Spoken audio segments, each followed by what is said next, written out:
வித்யாகாரகன் புதன் பகவான் ஆட்சி வீடாகவும் உச்ச வீடாகவும் கொண்ட கன்னி ராசி நேயர்களே, கல்விக்கு அதிபதி, கல்விக்காரகன், வித்தைக்கு அதிபதி, எல்லாத்துக்கும் அதிபதி அவரே புதன். அவரே உச்சமாக இருக்கக்கூடிய இடம் கன்னியா வீடு. நீங்கள் எதற்கும் வளைந்து கொடுத்து எல்லோருக்கும் நல்லவராகவும் இருப்பீர்கள். ஆயினும் கூட ஒரு சில கிரக நிலைகள் காரணமாக நல்லவர் கெட்டவராகவும் கெட்டவர் நல்லவராகவும் எல்லாமே அந்த கிரக நிலைகள் தான். ஆக இதனால் வரை உங்களுக்கு 9ஆம் இடத்தில் இருந்து வந்த குரு பகவான், ரிஷபத்தில் இருந்த குரு பகவான் இப்பொழுது 10ஆம் இடமான மிதுனத்திற்கு மே 14ஆம் தேதி பயிற்சி ஆகின்றார்கள். அது ஜோதிட வழக்கு சொல்வது போன்று 10ல் குரு இருந்தால் பதவியும் பாழ் என்பது போன்று அந்த எச்சரிக்கையோடு நீங்கள் இருக்க வேண்டும். 9ஆம் இடத்தினுடைய குரு பகவான் என்ன செய்வார்? ஓடிப்போனவனுக்கு 9ல் குருன்னு ஒரு பழமொழி சொல்லுவாங்க. நீங்கள் நேற்று சரியாக செய்யாத போது கூட குரு பகவான் உங்களை காப்பாற்றி நல்ல நிலைக்கு கொண்டு வந்தார் அல்லவா? இப்பொழுது அவர் சற்று ஓய்வு எடுத்துக் கொள்வதாக நம் கருத்தில் கொண்டு நாம் ஜோதிட பழமொழிக்கு ஏற்ப 10ஆம் இடத்தில் குரு பதவியும் பாழ் என்பார்களே, அதுபோன்று உத்தியோகத்தில் நேற்று இருந்த நிலை இன்று சரியாக செய்தால் கூட மேலதிகாரிகள் நம்மை கடுமையாக கோபப்படுவார்கள், பேசுவார்கள். நேற்றைக்கு நடந்ததை நினைத்து இன்றைக்கு வருவதை எண்ணி ரெண்டுமே சரிசமமாக பார்த்து கொண்டு தான். அதனால் செய்யக்கூடிய பணியில் கொஞ்சம் எச்சரிக்கையாகவும் உஷாராகவும் இருக்கணும். மே 18ஆம் தேதி ராசிக்கு 7-1 இடங்களில் இருந்து வந்த ராகு கேது, 7ஆம் இடத்தில் இருந்த ராகு பகவான், 1ஆம் இடத்தில் இருந்த கேது பகவான், கன்னியிலே கேது இருந்த பகவான், மீனத்திலேயும் ராகு, கன்னியிலேயும் கேது.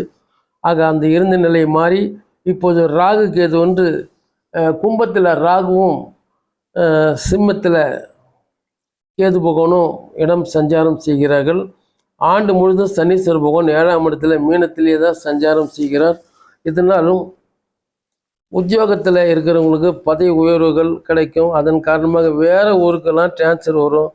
தொழில் ரீதியாக இருக்கிறவங்க, தனித்தனி தொழில் செய்கின்றவர்கள், தொழிலதிபர்கள், இவர்களுக்கெல்லாம் பார்த்திங்கனாக்கா நல்ல ஒரு வளர்ச்சி, நல்ல ஒரு உயர்வு, நல்ல மனநிறைவு அத்தனையும் இந்த காலத்தில் கிடைக்கும். ஆக கருத்து வேற்றுமைகள் நிறைய இடத்துல இருந்தால் கூட கணவன் மனைவியில் கருத்து வேறுபாடு இருக்கும். அண்டை அயலார் வீடு, நண்பர்கள், உறவினர்கள், இவர் ஒன்று நினைப்பார், அவர் ஒன்று சொல்வார். இதுக்குள்ளே ஒன்று சின்ன சின்ன பிரச்சனைகள்லாம் இருந்து அந்த நிலைகள்லாம் மாறி இனி சுமூகமாக இருக்கும். குடும்ப சூழலும் சிறப்பாக இருக்கும். ஆக காரியத்தை பொறுமையாக இருந்தால் நிறைய சாதிச்சுக்கலாம். கிரக நிலைகள் அப்படி தான் உங்களுக்கு சொல்லிட்டு வருது. ஆக புதிய முயற்சிகள் தாமதமாக வந்தால் கூட சரியாக தான் உங்களுக்கு நல்லபடியாக முடியும். ஆக வீட்டில் ஆண் பெண்ணுக்கு குரு பலனே இல்லைன்னால் கூட பையனுக்கோ பொண்ணுக்கோ அப்பா அம்மாக்கோ இல்லை வேறு இந்த பக்கம் 2 ஜோடி அந்த பக்கம் 2 ஜோடி கல்யாணம் பண்ணக்கூடிய ஒரு ஜோடி, இந்த 6 பேர் யாரோ ஒருத்தர் குரு பலன் இருந்தால் கூட அந்த திருமணங்கள் சக்ஸஸ், வெற்றி பெறும். ஆக குரு பலனையே நினச்சி நீங்கள் முயற்சி செய்யாமல் இருக்காதீங்க. நல்ல வரன்லாம் வரும். அதை இன்னும் நல்லதாக வரும்னு பார்த்துன்னு இருக்காதீங்க. வரக்கூடிய வரன் சிறப்பாக இருக்கும். தேர்ந்தெடுத்து எல்லா இடத்திலும் நிறைய திருமணங்கள் இந்த ஆண்டு அந்த கன்னிராசி நேயர்கள் இல்லத்திலும் சிறப்பாக நடக்கும். கன்னிராசி நேயர்கள் அத்தனை பேருக்கும் மனதில் சந்தோஷம், மகிழ்ச்சியெல்லாம் மிதமிஞ்சி அதிகமாக இருக்கும். ஆக இது சொல்ல வந்த விஷயம் சிறப்பான விஷயம். பதவி உயர்வுகள் நல்லா கண்டிப்பாக கிடைக்கும்.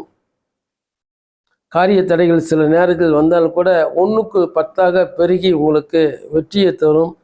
ஆக கண் திருஷ்டி தான் உங்களுக்கு நிறைய இருக்குது. ஏன்னா மீனத்தில் இருக்கிற சனீஸ்வர பகவான் கன்னியை பார்க்கறதுனால ஒரு சில நேரங்களில் இந்த ராசிக்காரர்களே, கன்னி ராசிக்காரர்களே என்ன பண்ணுவாங்கன்னு கேட்டிங்கன்னா, பரவாயில்ல என்ன அவங்களுக்காகவே திருஷ்டி வச்சுக்குவாங்க. அது பொல்லாதது. தனக்குத்தானே வரக்கூடிய கண் திருஷ்டி மிகவும் பொல்லாதது. வீட்டில் யாருன்னா பெரியவங்களை உட்கார வச்சு சுற்றி போட சொல்லுங்கள். உங்களுக்கே மற்றவங்க கூட உங்கள் மேலே அந்த கண் திருஷ்டி ஓம்பல்லாம் கன்னி ராசி நேயர்களுக்கு அதிகமாகும். எப்போ மீனத்தில் இருக்கிற அந்த மீனத்தில் இருக்கிற சனீஸ்வர பகவான் அங்கே கன்னியை பார்க்குறாரோ அது கண் திருஷ்டி ஓம்பலுக்கு அதிகமான இடம் கொடுக்கும். பயணங்களில் எச்சரிக்கை தேவை. ஒரு சிலருக்கு வெளிநாட்டு பயணங்கள் தித்திக்கும். அடிக்கடி ஆலய தரிசனங்கள் சிறப்பாக அமையும். சும்மா இருந்தாலும் வாங்க சார் கோயிலுக்கு போகலான்னு அழைச்சிட்டு போவாங்க. அங்கே போனால் ஒரு புதிய நண்பர்கள், புதிய ஒரு உறவுகள், இது மூலிமா உங்களுக்கு பெரிய மகிழ்ச்சி, சந்தோஷம்லாம் கிடைக்கும்.